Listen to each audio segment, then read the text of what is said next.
When you think human performance, you might not necessarily immediately connect it with mechanical engineering.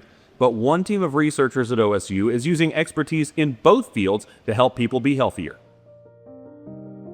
I start talking to clinicians, hey, we want to use this.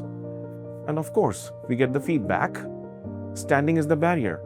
People need to stand to use this device. I said, not anymore.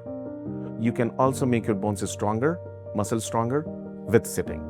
And rear gear in chair is born.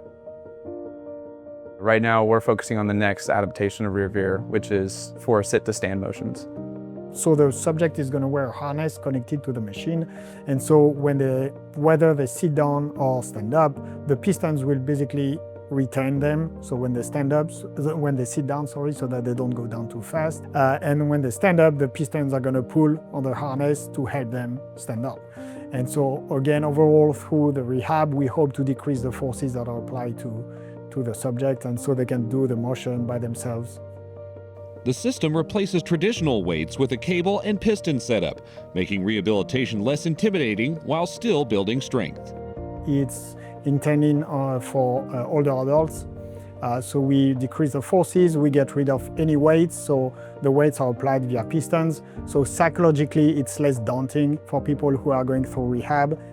People who maybe struggle with physical disabilities on being able to sit and stand, this device can help them work on that and develop their strength and hopefully one day be able to sit and stand on their own.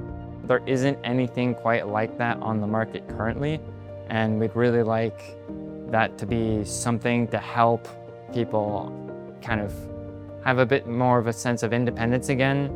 So I'm really hoping in the future students can really refine this project to make sure it can be readily accessible to the people who might need it in the future. The true mission of the land grant, I believe we want to showcase that what we are doing is going to change the health status of Oklahomans.